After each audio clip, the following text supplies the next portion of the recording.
Section 1. You will hear a student phoning to inquire about a car for sale. First, you have some time to look at questions 1 to 7.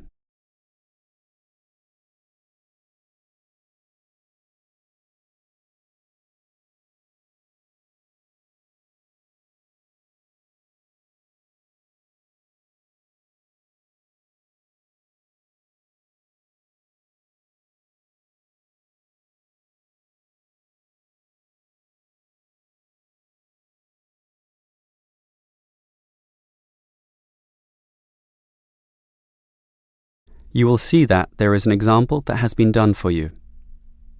On this occasion only, the conversation relating to this will be played first.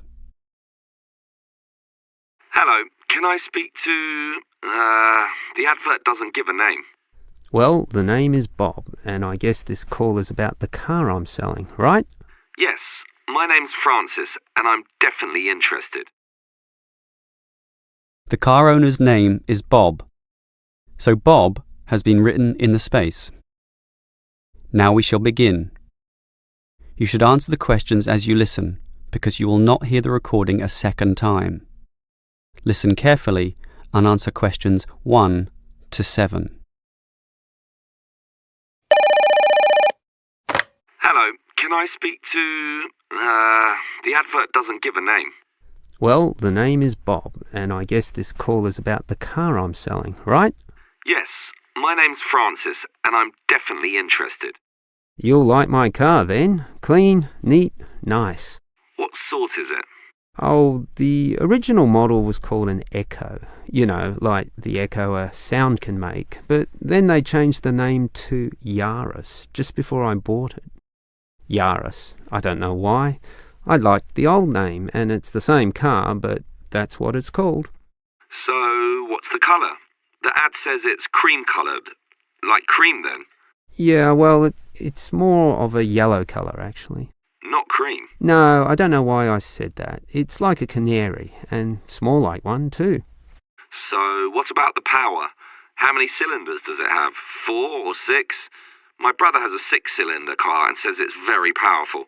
Well, this one's 4 only, but I find it fine for city driving. As long as you don't intend to drive this car interstate or across the country, it does the job fine. That's okay. I just want the car basically for commuting to work and maybe some weekend trips. Is it 2-door or 4-door? I suppose it's not 4-door. The car's too small for that, right? Right, just 2 doors, as you say. The front seat bends forward to allow entry into the rear. That's fine by me. This car is just for my girlfriend and I anyway. What about accessories? Radio, CD player, anything else? Does it have an air conditioner? Well, no, it doesn't, but I don't find that a problem. I just open the window. I mean, if you really want, you can pay to have an AC installed. Basically, the only additional feature this car has is a radio, but it's still a great deal. That depends on the price. You say you want $12,800, right? Yep, about that. Well, obviously you expect the price to be reduced to an even figure, right? Well, I don't know. $12,000. $12,500, maybe. If you can lower it a bit, I'll come and have a look, okay? Okay. Let's say $12,400, but I won't lower it any more than that. Certainly not to $12,000. Well, if I can get that better price, I may come over this afternoon. But what year is this car? How old is it? My brother's got a 12-year-old car and it's showing problems. Well, my car was brand new only 3 years ago, but it still looks like it's only been 1 year on the road. Okay, that sounds good. Before you hear the rest of the conversation, you have some time to look at questions 8 to 10.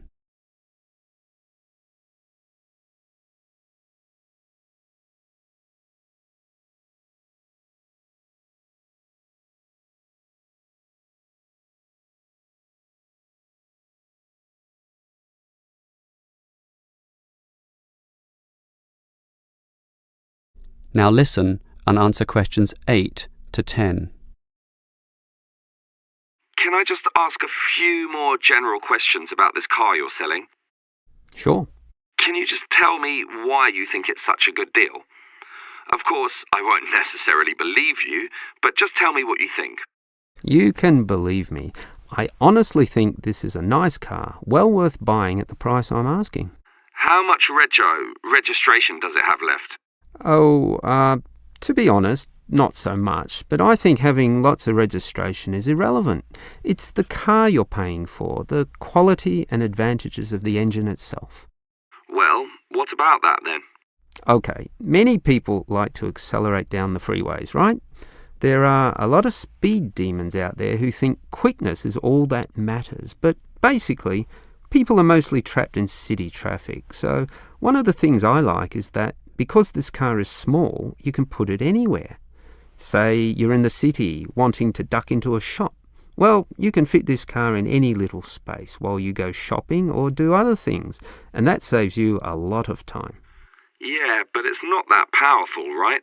Oh, sure, the feel of a smoothly purring 6-cylinder engine attracts many people, but I compare my car to those small football players with the tight turning circles, those who can run rings around the larger players. This car is like that. It can turn this way and that way, dodge here, duck in there, sneak around corners, squeeze ahead and grab a position. That's also very useful when travelling in city traffic. Okay, I'll think about it.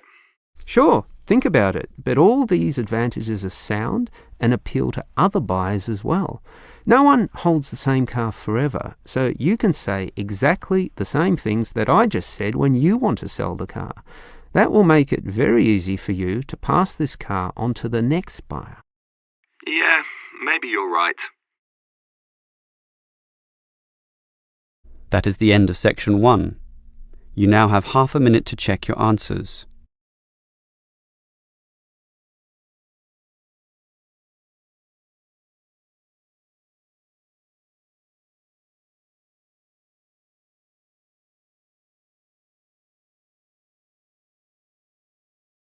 Section 2.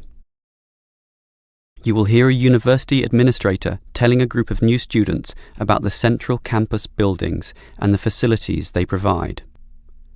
First, you have some time to look at questions 11 to 16.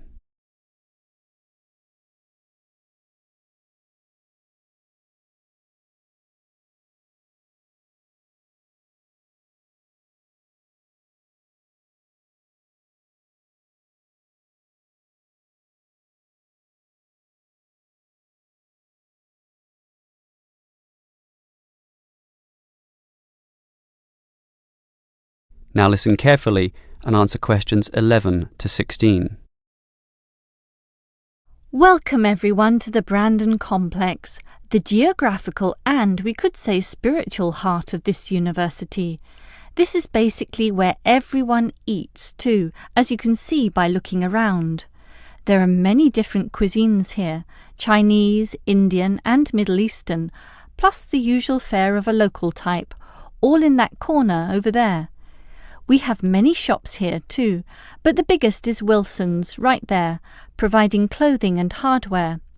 That's next to all the restaurants. Now, on the opposite side of Wilson's we have 3 shops. The one in the corner there, closest to the restaurants, is for DVDs. Yes, the DVDs are cheap and affordable, and you can also rent DVD players as well. Moving on. In the corner directly opposite Wilson's is the Student Union office. Incidentally, you are all encouraged to join the Student Union, as a Student Union card gives you many benefits, including discounts on basically everything you can buy here at the Brandon Complex. Outside this complex, on the other side of the road, you can just see it from here in fact, is a building that we call by the rather unusual name, the H Building. Next to this, on the other side of some trees along the main road, is the Engineering Institute, but that doesn't have anything to do with the Brandon Complex. One last thing is that just outside this door, near us here, you can see a grassy oval patch. Well, that's the playing field for what we simply call the fitness room, which is alongside. So you can put on some calories here at the restaurant and then burn them off at the fitness room afterwards. Oh, I forgot to mention this shop right here, in the middle, beside the Student Union. It's the bookshop, and as you can see, it's always busy, always popular. You can buy newspapers, magazines, and stationery there, plus a few clothing items as well, just as you can at Wilson's. Why don't you go and take a look right now? Before you hear the rest of the talk, you have some time to look at questions 17 to 20.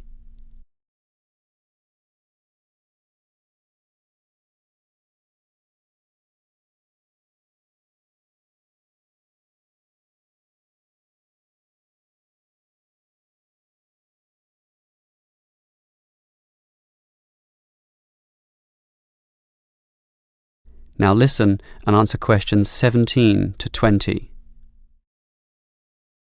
Now, I'd like to tell you a bit more about one of the buildings here, namely the H building. Despite its bland name, you might be interested in what goes on there. It is our main recreational centre, with halls, offices and space available for a variety of activities, mostly for those who want to get fit. For example, if you're interested in yoga, you're in luck, since 4 days a week there are free yoga classes. They have several levels, so if you're a beginner, you'd have to start with that. You can check the schedules on the wall there. Yoga used to be at night, but now it's in the mornings, but not on Wednesdays. Along those same lines, there's aerobic dancing in the afternoon. This shares the same room as the badminton games, which are on Mondays, Wednesdays and Fridays. The aerobics are on the alternate days, Tuesdays and Thursdays, and it's not restricted at all. Everyone is welcome to join, although the instructor may divide you up, of course, according to ability. And, just to show how diverse the H building is, there's even some spiritual solace available there inside the multi-denominational prayer centre, with individual booths and a variety of holy scriptures and texts available to read from all the major religions of the world. That's open all day over the weekend, but not at night time when the rooms are for private booking. Finally, for those of you of a cerebral nature, the University Chess Club operates at night. That's open from 8 p.m. every, is it Wednesday or Monday? No, sorry, Friday. And I think it closes at about 11:30 p.m. So, there's something for everyone in the H building. That is the end of section 2. You now have half a minute to check your answers.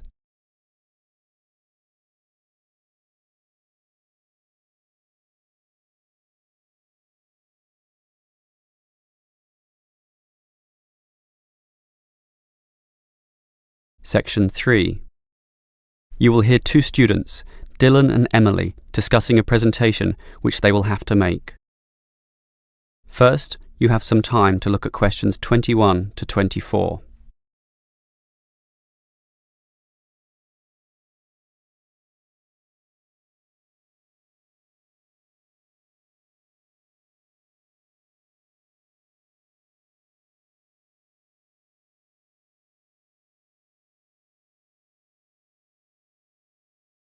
Now listen carefully and answer questions 21 to 24.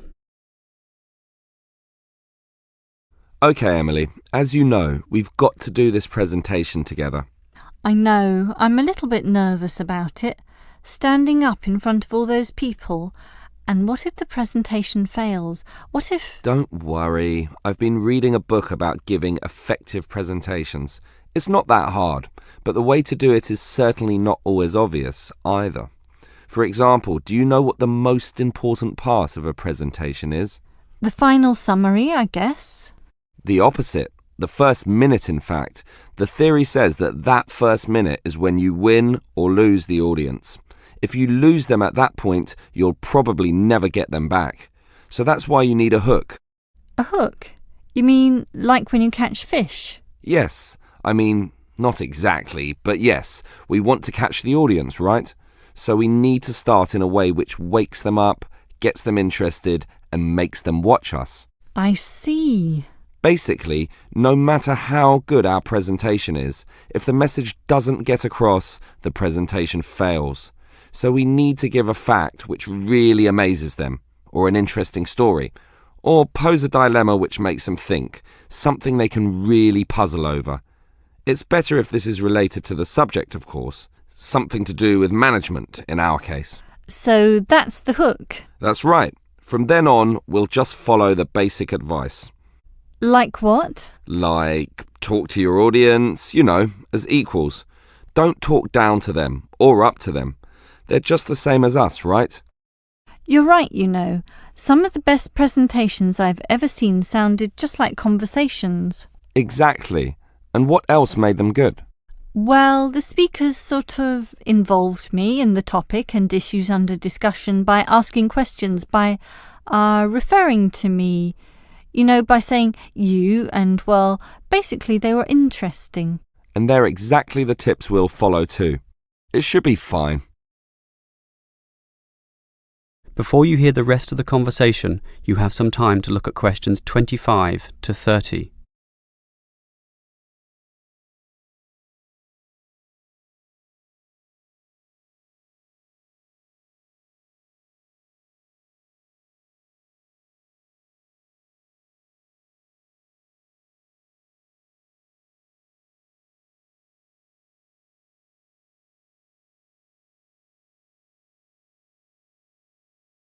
Now listen and answer questions 25 to 30. Emily, I think this will be a fine presentation, but how are we going to divide it up? For example, who's going to open it, you or me? Well, I think you have a very natural style, so you should start.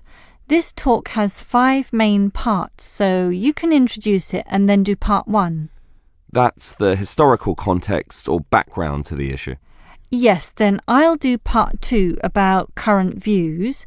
You do part 3 and I'll do part 4, leaving both of us to handle the question time. I'm okay with that.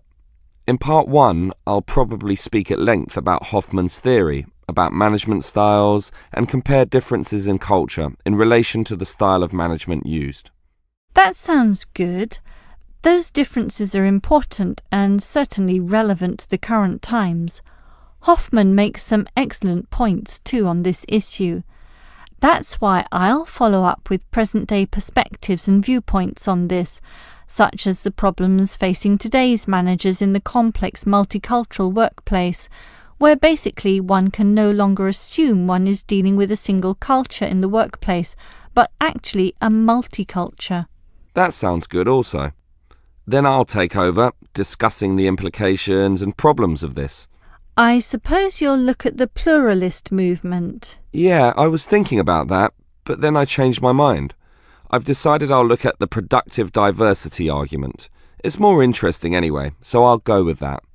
Then I'll tell everyone what we've decided is the best business practice, or what is most likely to work in most situations, which is basically ignoring pluralism and productive diversity and linking everything back to Kotter's theory of human universals. Yes, the theory that argues modern management should target the universals of human nature. Right, and that leaves both of us to field questions at the end. Are there any questions we can predict so that we have some good answers ready? About resolving industrial disputes, for example? Well, I'd say that industrial democracy usually surprises people, so we should expect a lot of questions about that. Yes, the theory is that it increases productivity and reduces industrial delays. And results in better decision-making, but that's all theory. Most people would think that industrial democracy is just about unworkable in practice, so let's be ready to explore that issue in some depth, as well as any other related topics, okay? Okay. That is the end of section 3. You now have half a minute to check your answers.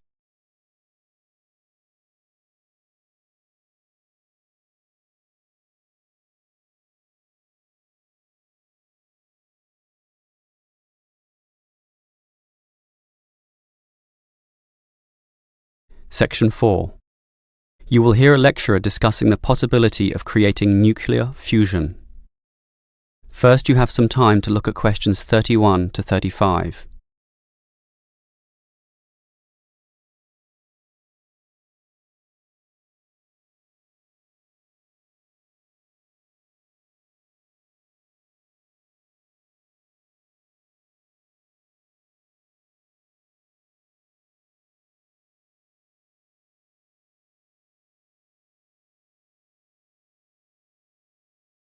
Now listen carefully and answer questions 31 to 35. We look at the sun, a huge ball streaming out essentially limitless energy into space, and we think about how we need that energy here on Earth. Our oil reserves are running out, coal burning causes much pollution, and nuclear energy has many dangers. But where does the sun itself get its energy? The answer is that the sun makes it using fusion, or, more specifically, in a hydrogen fusion process. There is no pollution, no radioactivity, no waste products, and we have plenty of hydrogen. So, hydrogen fusion seems the perfect answer to our energy needs, and scientists have long attempted to achieve it here on Earth. So what happens during this process? The first step is to make two light atomic particles approach. In the case of our sun, these are hydrogen particles, the lightest and also the easiest to deal with. However, the problem is that the nuclei of atoms have electric fields, and fusion between these particles is opposed by their similar electric charge. They most naturally repel each other, and the nuclei of all elements are exactly the same in this respect. Thus, in order to overcome this repulsion and force them together, in the second step, the particles are heated. The trouble is, you need a lot of heat, incredible temperatures of the sort only seen on the surface of the sun. This is many millions of degrees, far higher than the melting point of any known material. Still, the concept is simple. The hot, wildly moving particles, which are now called plasma, will crash into each other, resulting in the third step, the fusion into helium, which releases energy and begins a self-sustained process. Before you hear the rest of the lecture, you have some time to look at questions 36 to 40.